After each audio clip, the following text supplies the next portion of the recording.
10 বছর আগে আমি আমার বেডরুমেতে বসেছিলাম আর আমি আমার ইতিহাস পরীক্ষার প্রস্তুতি নিচ্ছিলাম। তখন ভাবলাম ফোনটা একটু বের করি আর ভিডিও রেকর্ড করি, যেটা ভবিষ্যতে আমি পাবলিক করব। এটা জানতে আমার ভবিষ্যৎ জীবন কেমন হবে, আমার চ্যানেল কেমন হবে। আর 10টা বছর অপেক্ষা করার পরে হাই মি ইন 10 ইয়ার্স অবশেষে পাবলিক হচ্ছে। আর আমি ওই ভিডিওটারই রিয়াকশন দেবো যেটা এখন তোমরা দেখতে চলেছো। তাই চলো শুরু করি। হাই, আমি 10 বছর পর হাই, আমি ভেবেছি এই ভিডিওটা আমি আপলোড করব Wow. এখন থেকে 10 বছর পরে। আর তাই আপনারা এই ভিডিওটা দেখতে পাবেন 2025-এ। ও মাই আর গড। এখন 2015 সাল।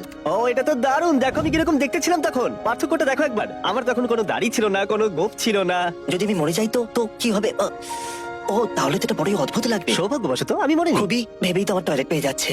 যাই হোক, চলো দেখা যাক যে যদি আমার মিলিয়ন সাবস্ক্রাইবার না হয় যখন আপনারা ভিডিওটা দেখছেন, তাহলে আমি ভাববো আমার জীবন শেষ হয়ে গেছে। বলতে গেলে আমার কাছে প্রচুর চ্যানেল আছে যার সাবস্ক্রাইবার মিলিয়ন। আর পুরনো জিমিকে আরো ভালো করে শুনতে শুরু করার আগে, যেখানে 17 বছরের আগের জিমি এখানে কথা বলছে, মানে বলছি যে তখনকার অনুভূতির কথা ভেবে আমি বোঝানোর চেষ্টা করব 17 বছরের ছেলের মনে তখন কি চলছিল। তখন আমাদের কাছে এত টাকা ছিল না, মানে ওই আমি ছিলাম তখন একটা মধ্যবিত্ত পরিবারের সন্তান। আর 2008 সালে আমরা প্রায় ব্যাংকরাপ্ট হয়ে গেছিলাম। তাই আমরা তখন সব হারিয়েছিলাম, মানে আমার বাবা মা অ্যাকচুয়ালি তখন ব্যাংকরাপ্ট হয়ে গেছিল। আর বছরের পর বছর, বছরের পর বছর, বছরের পর বছর প্রচুর কষ্ট করেছিলাম, কিন্তু কেউ ভিডিও দেখতো না। আমার স্কুলের সবাই, আমার চারপাশের সবাই বলতো, জিমি তুমি ইউটিউবার হতে পারবে না, তুমি অবাস্তব স্বপ্ন দেখছো, তুমি একটা মরিচিকার পিছনে দৌড়চ্ছ, তোমাকে আসলে ফোকাস করতে হবে সেই সমস্ত জিনিসের উপর যেগুলোতে তুমি উন্নতি করবে। আর এদের কথা শুনে তখন আমার সত্যিই মনে হচ্ছিল আমি কি আমার জীবনটাকে নষ্ট করে ফেলছি, আমি কি ব্যর্থ হব, আমি কি আমার ঘর বাড়ি হারিয়ে ফেলবো, এসব কি কাজ করবে? তোমরা জানো আমার মায়ের বেশি টাকা ছিল না, আমিও চাইছিলাম না তার উপরে বেশি প্রেশার দিতে, আমি তার পাশে দাঁড়াতে চেয়েছিলাম। আর এই সমস্ত চিন্তা ভাবনা তখন আমার মাথায় যেন একটা ঝড় তুলে দিচ্ছিল যে এরপরে কি হতে চলেছে। আর এখন 10 বছর পরের জিমির মানসিকতা তোমরা দেখছো। যাই হোক, চলো এই ভিডিওটা এখন দেখা যাক।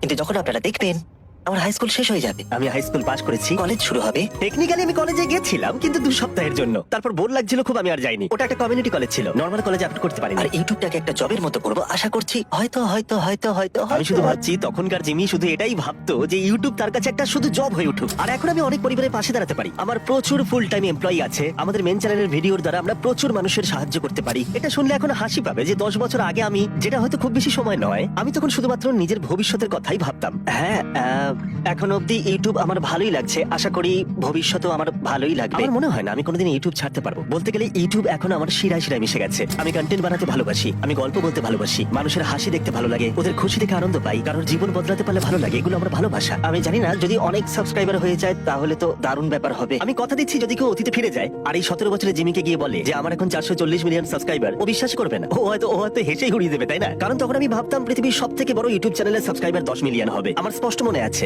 স্মশের তখন সাবস্ক্রাইবার 10 মিলিয়ন হয়েছিল, যেটা আমার কাছে তখন কল্পনার বাইরে ছিল। জানো, এটা তো একটা বিশাল সংখ্যা। আমার মনে আছে পিউডিপাই যখন 10 মিলিয়নে পৌঁছালো, আমার সবকিছুই মনে আছে। ওটাই যেন সব থেকে বড় লক্ষ্য ছিল, মানে ওদের 10 মিলিয়ন হয়ে গেছে, ওরা গেমটা জিতে গেছে, এর থেকে বড় আর কি হতে পারে?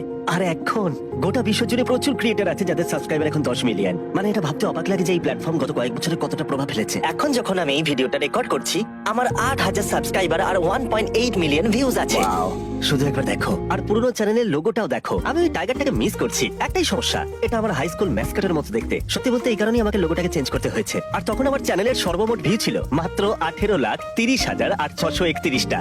শুনলে হয়তো মজা লাগবে যে এখন আপলোড করার পরে আমার মেন চ্যানেলের ভিডিওতে এটা 6 মিনিটে কমপ্লিট হয়ে যায়। আর সম্ভবত এটা না বললেও হয়, কিন্তু আমি লুকাতে চাই না, আমার জীবনে এখন স্বপ্ন আর বাস্তব দুটো এক হয়ে গেছে। আর এই সব কিছুই শুধুমাত্র তোমাদের জন্য হয়েছে, তাই আমি সত্যি অনেকটা কৃতজ্ঞ। ওই 17 বছরের ছেলেটা যদি এখন তোমাদের সাথে কথা বলতে পারতো, যারা প্রতিনিয়ত আমার ভিডিও দেখে, যারা আজকের আমিকে তৈরি করে দিয়েছে, ও হয়তো সত্যি আনন্দে কেঁদে ফেলতো আর চিরকৃতজ্ঞ থাকতো। আর অবশ্যই ওই 17 বছরের ছেলেটা তো আমি। আর তোমরা হয়তো দেখেছো যে আমি অনুভূতি ঠিক মতো প্রকাশ করতে পারি না, এটা আমার একটা স্বাভাবিক বৈশিষ্ট্য। কিন্তু আমি স্পষ্টভাবে জানাতে চাই আমি তোমাদের কাছে চিরকৃতজ্ঞ থাকবো। কিন্তু আমি এখানেই থেমে থাকবো না, আমি আমার সর্বশক্তি কাজে লাগিয়ে মিস্টার বিস্ট চ্যানেলের প্রত্যেকটা ভিডিওকে আরো বেশি ভালো করে তুলবো। তাই যখন আপনারা এই ভিডিওটা দেখবেন তখন কম্পেয়ার করে দেখবেন যে এখন আমার নম্বর কত। আশা করবো এখন 1 মিলিয়ন সাবস্ক্রাইবার হয়ে গেছে। তোমার কাছে মিলিয়নের বেশি সাবস্ক্রাইবার আছে? প্লিজ, আমি হাতটা দিয়ে কি করছিলাম হাতটা প্লিজ নিয়ে? মিলিয়ন সাবস্ক্রাইবার হয়ে যাক। আমাকে হয়তো কি বলতে হবে ভেবে নেওয়া উচিত ছিল, কিন্তু হ্যাঁ আশা করবো 1 মিলিয়ন হয়ে গেছে। তোমরা হয়তো ভাববে যে তখন আমি এত আস্তে কথা কেন বলছিলাম, কারণ তখন আমার মা ঠিক নিচেই ছিল। আর যদি জানতে পারতো আমি তখন ভিডিও করছি পড়াশোনা করার বদলে, তাহলে আমার অবস্থা খারাপ করে দিত। তোমরা হয়তো দেখেছো কিছু কাট রয়েছে, তার কারণ হচ্ছে মা মাঝে মাঝে আসছিল আর দেখছিল পড়ছি কিনা, আর তখন আমি ভিডিও বন্ধ করে দিয়ে পড়ার নাটক করছিলাম। আপনারা কি জানেন যে হিস্ট্রি টেস্টের জন্য আমার এখন পড়া উচিত? আর হিস্ট্রি টেস্ট আমি ভাবছি যে এখন থেকে 10 বছর পরে আপনাদের এটা মনে থাকবে কিনা যে আগামীকালের হিস্ট্রি টেস্টে আমি কত গ্রেড পাবো, যেটা নিয়ে আমি একদম একদমই পড়ছি না, কারণ আমি এই ভিডিওটা বানাচ্ছি। যদি আপনারা আমার হিস্ট্রি টেস্টের গ্রেড হ্যাঁ, মনে আছে আমার। রাখেন তাহলে দারুণ হবে। আমার মনে আছে ওই টেস্টে আমার রেজাল্ট কি হয়েছিল, কারণ আই মিন 1 ইয়ার। কারণ ওই ভিডিওতে গিয়ে আমি একটা কমেন্ট করেছিলাম, তখন হয়তো আমি বিয়ে করে নিয়েছি, আর তুমি এখনো বিবাহিত নও, কিন্তু এঙ্গেজমেন্ট হয়ে গেছে, তাড়াতাড়ি বিয়েও হয়ে যাবে আমার সুন্দরী প্রিয় তোমার সাথে থিয়া। ও সত্যি খুব সুন্দরী। যাই হোক, এই প্রেডিকশনটা তুমি একদম ঠিকই গেস করেছিলে। ও, আর যদি তোমরা দেখো আমার বিয়ে হয়নি, আমার মিলিয়ন সাবস্ক্রাইবার হয়নি, এই সব কিছুই হয়নি, তাহলে আমাকে লুজার ভেবো। আমি এমন অনেক কিছুই করেছি যাতে তোমাদের আমাকে লুজার বলে মনে হতে পারে। আশা করি আমি এখনো ইউটিউব করছি, আর আমি যদি ইউটিউব ছেড়ে দিত, সবাই এটা বুঝতে পারবে না, কারণ আমি আমার ভিডিওতে এখন প্রচুর মিলিয়ন ডলার খরচা করে থাকি। কিন্তু যখন আমি শুরু করেছিলাম তখন আমি সত্যি কিছু অ্যাফোর্ড করতে পারতাম না। ভিডিওটার কোয়ালিটি দেখো, কারণ একটা ক্যামেরাও অ্যাফোর্ড করতে পারতাম না। আর ভাবতেই অবাক লাগছে যে এখন দেখো, পরিবর্তনটা ভিডিওতে নয়, আমার জীবনে প্রভাব ফেলেছে। আচ্ছা তোমাদের এখন দেখিয়ে রাখি আজকের তারিখ আর সময়টা ঠিক কি। আজকের ডেট হলো, ডেটটা তো একদম দেখাই গেল না। Thank you. আশা করি তোমরা দেখতে পাচ্ছ। না, দেখতে পাচ্ছি না। আশা করি আমি এখন ইউটিউব করছি। হাই, আমার my চুল God, এলোমেলো এটা হয়ে দারুণ গেছে। ছিল। ঠিক আছে, ও। যাই হোক, কিছু যায় আসে না। ভবিষ্যতের আমি কি বলছি, আশা করি আজকে ভালো দিন কাটবে। হ্যাঁ, তাই- খুব ভালো দিন কেটেছে। আশা করি এটা মিলিয়ন হয়ে যাবে যখন এটা আপলোড হবে। তোমার তার থেকেও বেশি সাবস্ক্রাইবার আছে, তুমি লক্ষ্যে পৌঁছে গেছো। 10 বছর ভাই, 10 বছর। হ্যাঁ, আমি পুরো চেঞ্জ হয়ে যাব। সত্যি হ্যাঁ, আমি তা অনেকটাই হয়েছো। চেঞ্জ হয়ে যাব। তুমি চেঞ্জ হয়েছো, কিন্তু অতটাও নয়। মানে তখন আমি ভালোবাসতাম স্ট্র্যাটেজি গেম, বোর্ড গেম, অবশ্যই ইউটিউব ভালোবাসতাম। অবশ্যই অনেক পার্থক্য থাকবে 17 বছরের পুরনো আমি যাকে তোমরা এখন দেখছো আর এখনকার আমির মধ্যে। যেটা সম্ভবত বেশি ছিল কনফিডেন্সে, আমার সাবকনসিয়াস তখন বেশি স্ট্রং ছিল। মজার কথা হলো, আমি ছোটবেলা থেকেই ইউটিউবকে ভালোবেসে ফেলেছিলাম, যেটা নিয়ে আমি অনেক কথা মাঝে মাঝে বলিও। আর একবার স্কুলের একজন সিনিয়র আমাকে এসে বলেছিল, তুমি শুধু ইউটিউব নিয়েই কথা বলে যাও, এতে কিছুই হবে না। আর এটা সত্যি আমাকে অনেকটা আঘাত করেছিল, কারণ মানে এটা আমাকে ভাবিয়ে তুলেছিল যে হ্যাঁ সত্যি আমি ইউটিউব নিয়ে কথা বলি, আমি ইউটিউবারদের নিয়ে কথা বলি, আইডিয়া নিয়ে আলোচনা করে থাকি। মানে এইসব চিন্তা ভাবনাই আমার মাথায় ঘুরতে থাকতো যখন আমি ছোট ছিলাম। আর তাই আমি সেই বয়সে অনেক অনেক স্ট্রাগল করেছিলাম। তখন আমি ভাবলাম ঠিক আছে, কেউ ইউটিউব নিয়ে কথা বলে না, তাই আমিও বলবো না। তখন আমি ইউটিউব নিয়ে কথা বলা বন্ধ করে দিলাম। এটা বদলালো যখন একদিন আমার একজন টিচার আমাকে বলল, তুমি চুপ থাকো কেন? কারণ আমি খুব কম কথা বলতাম, আর আমার খুবই অসুবিধা হতো মানুষের সাথে কানেকশন গড়ে তুলতে। কারণ আমি সবসময় কথা বলতাম কিভাবে ভিডিও ইমপ্রুভ করা যায়, তারই করতাম, কাজ করতাম কিভাবে মানুষকে এন্টারটেইন করা যায়। আর আমার চারপাশে প্রচুর এমন মানুষ থাকতো যাদের এইসব বিষয় নিয়ে কিছু যায় আসে না, যেন তুমি তাদের কাছে বিরক্তির কারণ। আর তাই তোমার বয়স যখন 17, তুমি স্কুলে যাও, পড়াশোনা করো। আর এইরকমই মানুষ আমার চারপাশে বেশি ছিল। আর এমন কিছু মানুষ আমার জীবনে ছিল যারা সত্যিই হয়তো আমাকে পাগল ভাবতো আর আমার আত্মবিশ্বাস কমিয়ে দিত। আর এটা আমি বুঝতে পারতাম না, কারণ আমার বয়স তখন কম ছিল, যে আমাকে ভয় পেলে চলবে না। মানে একটু থাকা ভালো, কিন্তু কোনো কিছু নিয়ে অবসেস থাকা ভালো, ভালোবাসাটাও ভালো। আর তাই আমি যখন স্কুল থেকে বেরোলাম, তখন আমি এমন মানুষদের সাথে মিশতাম যারা কন্টেন্ট ভালোবাসতো, গল্প বলতে ভালোবাসতো, ইউটিউবার হতে চাইতো। আর তখনই সবকিছু বদলে গেল। কন্টেন্ট ক্রিয়েশন অনেক মানুষের কাছে ভালো নাই লাগতে পারে, কিন্তু ওরা তোমাকে হেও করে আর অদ্ভুতভাবে অনেক রকম নাম দেয়। কিন্তু তাতে কি, তোমাদের ওদের কথা শোনার দরকার নেই। আর এইভাবেই আমার জীবন বদলেছে। লোকের কথা শুনে আমি কোনোদিন নিজেকে বদলাইনি। ও ভাই, কি যে হবে।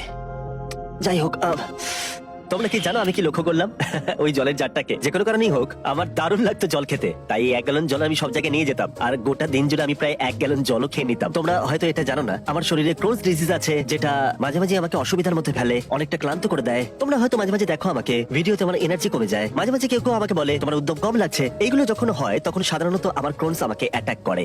আর এইসব কিছু আমি বলছি কারণ ছোটবেলায় আমি অনেকটাই খেলাধুলা করতাম, কিন্তু 15 বছর বয়সে এসে আমার ক্রোনস ডিজিজ হলো। 27 কেজি ওজন কমে গেল। আমার সবসময় বিছানায় শুয়ে থাকতে ইচ্ছে করতো। ওই সময়টা অনেকটাই অদ্ভুত সময় ছিল, যেন ঠিক আছে আমার ক্রোনস আছে, আমি খেলতে পারবো না, কিন্তু আমি জানতাম আমাকে কি করতে হবে। তাই আমার মাথার পিছনে 1 গ্যালন জল দেখতে পাচ্ছ, এটা আমি প্রত্যেক দিন শেষ করতাম। মাঝে মাঝে দিনে 2 বার আমি বাস্কেটবল প্র্যাকটিস করতে যেতাম। তারপরে এসে আমি ইউটিউব ভিডিও করতাম। আর তখন মা বলতো, পড়াশোনা কর, এইসব ভিডিও করিস না। আর আমি বলতাম আমি এটাই করতে চাই, আমি ইউটিউবার হতে চাই। ঠিক আছে, পরে দেখা হচ্ছে। আর আমাকে কিন্তু দেখো, হ্যাঁ আমাকেই দেখো। আমি একটা জিনিস আপনাদেরকে দেখিয়ে রাখি, ডেটটা একবার দেখো, রাত 8:27, অক্টোবর 4, 2015। ভাবলি কেমন লাগছে?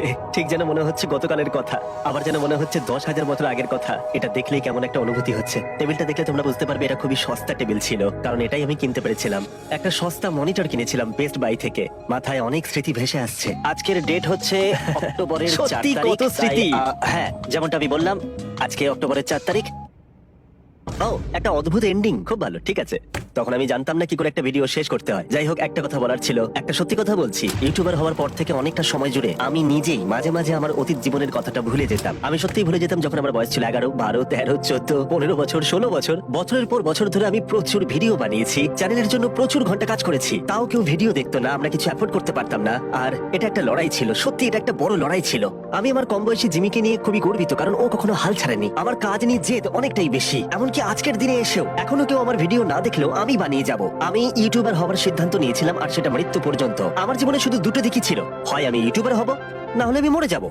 ব্যাস এটাই। আমি সত্যি কঠিন পরিশ্রম করেছিলাম চ্যানেলটাকে আজকের অবস্থায় নিয়ে আসতে। আমি সত্যি কথা বলবো, সৌভাগ্য আমার পাশে ছিল। আর সব থেকে সৌভাগ্যের জিনিস যেটা আমি পেয়েছি সেটা হলো আমি অনেকটাই কম বয়সে এসে জীবনের লক্ষ্য খুঁজে পেয়েছিলাম। এটাই আমার জীবনের ঘটে যাওয়া সব থেকে সৌভাগ্যের জিনিস ছিল। সত্যি আমি লাকি। সেই জন্য আমি তোমাদের বলে রাখি যে এটা সত্যি কথা, স্বপ্ন পূরণের জন্য অনুকূল পরিস্থিতি সবার হাতে সমানভাবে থাকে না। তোমাকে হয়তো ফ্যামিলির জন্য উপার্জন করতে হয়, নিজেকে ঠিক রাখতে হয়, কিন্তু এই সমস্ত কাজের বাইরে যদি তোমার হাতে কোনো সময় থেকে থাকে, তাহলে নিজের ভালোবাসার কাজকেও সময় দাও। কারণ যখন তুমি ভালোবেসে কাজ করবে, সেটা তোমাকে সফলতা দেবেই। এটা দারুণ। তাই আমি জীবনের কাছে কৃতজ্ঞ। আমি তোমাদের কাছেও কৃতজ্ঞ, কারণ তোমরা আমাকে এই জায়গায় এনেছো। আমি আমার কাজকে অনেকটাই ভালোবাসি, ভালোবাসি, ভালোবাসি, সত্যি খুব ভালোবাসি। আর তাই thank you, thank you, thank you, thank you, thank you guys. আশা করবো ভালো লেগেছে। এরকম রিয়েক্ট ভিডিও আর চাও কিনা জানিও।